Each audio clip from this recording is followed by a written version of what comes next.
Okay, so we saw that outliers can certainly cause problems in dragging the mean up and down, and dealing with them, is a bit problematic because it's unfair just to delete them quite a lot of the time. So I'd have any discussion.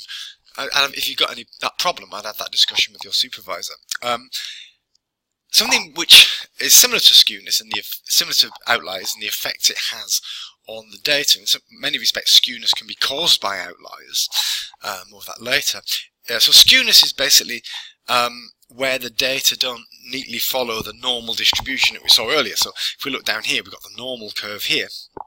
Or we could have a positive skew where there's quite a lot of very big scores, or we can have a negative skew where there's quite a lot of very small scores. Now what these do is exactly the same kind of thing as outliers. They make the mean very unrepresentative of the typical individual. So it makes using things like the mean, standard deviation, makes doing things like t-tests or ANOVAs or regressions problematic. Positive skew, by the way, is called a positive skew because we're talking about where the big scores are. The tail is in the plus in the big numbers, so that's positive. If the tail's in the small numbers, then it gives you a negative skew. So we can see some data here from a study I did a number of years ago, which looked at number of Facebook friends. This is in the very early days of Facebook, and what we can see here is we have a very, very pronounced positive skew with very few very small numbers, quite a few small numbers, but lots and lots of, but a few very, very, very big numbers. So not many people have these big numbers, but there are nonetheless some of them. And what this has the effect of doing is that the mean is dragged up because we've got a few people with over 1,000 friends. So the mean, if we find the mean of this, it comes up with about 346, but 346 is somewhere like about here. And we can see that not many people have 346 friends. Most people have somewhere between 0 and about 150 friends. So the mean, again, due to this skewness, due to the presence of these bigger scores, which is causing the skewness, these are essentially outliers, basically, which is dragging this distribution as it is making the mean unrepresentative. So these data cannot meet parametric assumptions because you can't use a mean on it because the data don't conform to the normal distribution. So if you check, you should always check your data is skewed. And I'd say the first thing you do when you get your data in SPSS, before you find any means, any standard deviations, any of that stuff, you get the numbers in, check it for outliers, and then check for skewness. And I'll tell you why that way around in a few minutes. So if the data aren't skewed, if the data are not skewed, so if they're approximately normal, then you can use mean standard deviations. If they are skewed, then you should use medians and ranges and use non-parametric tests rather than parametric tests, because skewness is one of the assumptions of using parametric tests. It's one of the parametric assumptions we keep talking about. The trouble with this, again, when you just generate a histogram like those ones earlier, it's like how skewed is too skewed. Again, it gets very subjective.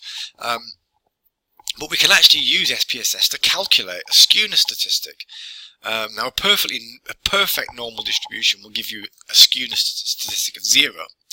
Positively skewed distributions give positive values. Negatively skewed distributions give negative values. But in most real data, you're very unlikely to come up with a value of 0 because most real data has a certain degree of skewness. The question is how skewed is too skewed? How skewed does something have to be before it's so skewed that the data no longer can be seen to meet parametric assumptions? So what you can ask SPSS to do is, and again, if you go onto the website, not the Blackboard site, but the website I created, it shows you how to do all this kind of stuff, how to get these skewness statistics, how to test for skewness. A number of ways of doing it, but the simplest way is that when you get your descriptive statistics up, so if you go into descriptives and then frequencies and then descriptives, there's a little button you can check where you can say show skewness statistic. What this then does is give you two numbers. It gives you a thing called the skewness statistic, and it gives you a thing called the standard error of skewness. Again, I know this is quite abstract, but there are screencasts showing you how to do this. So we want our skewness to be smaller than double the standard error of skewness. Actually, the number is 1.96. So if your skewness statistic is less than 1.96 times your standard error of skewness, then you're fine. it's not skewed enough to be a problem. If your skewness statistic is more than 1.9 above the standard error of skewness, then we would say your data are skewed, technically skewed, significantly skewed to p is less than 0.05. So if you do this and everything's fine, that's great. Otherwise, you might consider using a non-parametric test or using some other kind of measures. So if your data are less than, the skewness is less than 1.96, your standard error of skewness, then your data can be seen to meeting parametric assumptions. So always check for outliers and skewness first, because there's no point in getting means up if you've got loads of outliers that your data are massively skewed. You might as well just get the mean. So this is really the first thing you should do before you even get the descriptive stuff. And the means are meaningless, and obviously you can't use t-tests, or certainly don't do any tests before you check for these things, because you might be using the wrong test. Test for skewness, test for outliers before skewness. Why? It's because outliers can cause skewness. You know, very big numbers can drag the distribution up, so the skewness might well be caused by the outliers. So if you deal with the outliers in whichever way your supervisor sees fit, or whichever way your conscience allows, if you deal with those outliers, then you can then find if you do the skewness, then the skewness is actually gone simply by treating the outliers. Okay, so I'm going to briefly talk about an introduction to inferential statistics, and I'm going to talk kind of important about effect sizes as well. One of the things we know is the thing called so-called significance. I'm sure you all know this. Significance is just simply a way of saying, oh look, we've got two sets of data here, and if we get the means of them, assuming it's appropriate to do so, in other words, assuming the data meet parametric assumptions, we want to know if the fact that one of these means might be bigger than the other, but is it interestingly bigger, or is it not?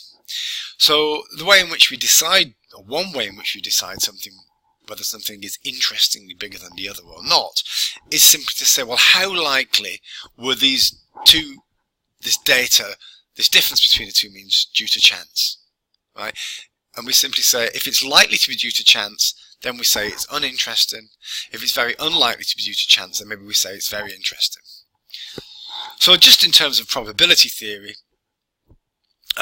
if I offer you a bet in which you get £5 if you can toss a coin twice and get two heads, if you fail, you give me £5, would you take the bet? Now, the answer is you shouldn't, and let's look at the probability here. So we toss a coin, it has a 50% chance of landing on heads and a 50% chance of landing on tails. So we can express these probabilities as a fraction of 1. So rather than saying 50%, in other words 50 out of 100, we say 0.5 or 0.5 out of 1, which is the same thing. But just that probability tends to talk about 0.5s or proportions rather than percentages, but it means the same thing. So to find the likelihood of a sequence of events, we simply multiply. So the chances of getting two heads is 0.5 times 0.5, which is 0.25. In other words, a half times a half is a quarter. So that means that there's still 75% chance, or 0.75 probability, that I win. So don't bet. Well, another way of thinking about it is if you toss a coin twice, there are 4 possible outcomes. Heads, heads, heads, tails, tails, heads, tails, tails. Only one of those is a win for you, and 3 of them are wins for me. So there's 3 possibilities I have where you don't get 2 heads. Right? In other words, heads, tails, tails, heads, and tails, tails, tails. I win. You only win at 1 out of those 4. So this is the kind of logic of hypothesis testing. We have a notation. So 1 in 2 is a half, which is 0.5. 1 in 4 is a quarter, 0.25. 1 in 20 is 0.05. And we use a letter P, this lowercase italicized p, to denote probability. Thus, P equals 0.05 means a 1 in 20 chance.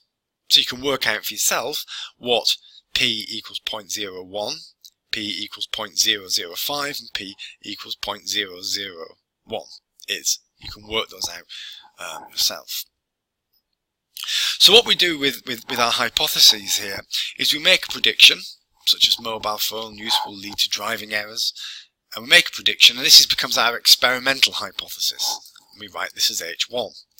We also refer to the null hypothesis. So this is a bit like the balance of what I was saying. So I win. If you toss heads twice, that's 0.25 probability. and there's 0.75, which is the probability that you don't win, that you toss something other than 2 heads. Well, the null hypothesis is saying the same thing, really. Our prediction is this, which is that there is a difference. The null hypothesis is there is no difference, or in other words, the experimental hypothesis, you will get 2 heads. The null hypothesis is that you will not get 2 heads, but there might be many other things that you will get within there. Tails, heads, heads, tails, tails, tails, for example.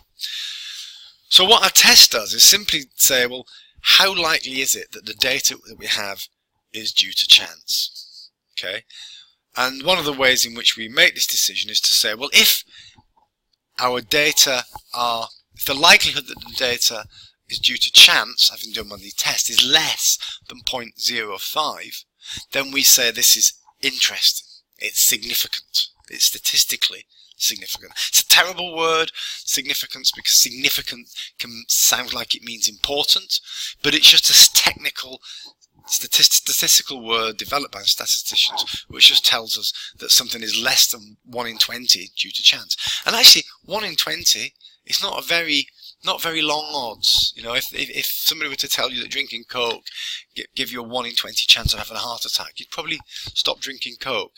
So it's it's entirely possible that we are looking at random results, that the results are due to chance, because 1 in 20 times, if we did a test 1 in 20 times, then we would tend to get a positive result completely accidentally if we're dealing with p less than 0.05, because simply p less than 0.05 simply means there is less than a 1 in 20 chance of this happening by accident.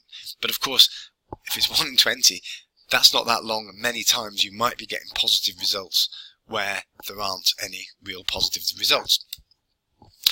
So we start off by assuming the null hypothesis is true, and we say, well, if it is a 1 in 20 chance, p equals 0.05, then we say there's a 1 in 20 chance or less that this data is random, that this data is by chance. So we reject the null hypothesis. We say these data seem to be not due to chance. We reject the null hypothesis. If our data do not come out significant, then we say we retain the null hypothesis. We never reject the experimental hypothesis or accept the null hypothesis. It's just a way that we discuss these things. So there's a summary of that. So we never accept H1, we only ever reject H1, and we never accept the experimental hypothesis. You know, we always reject the null hypothesis. I'll finish off this one on the next slide, because this gets a little bit complicated because it's type 1 and type 2 errors.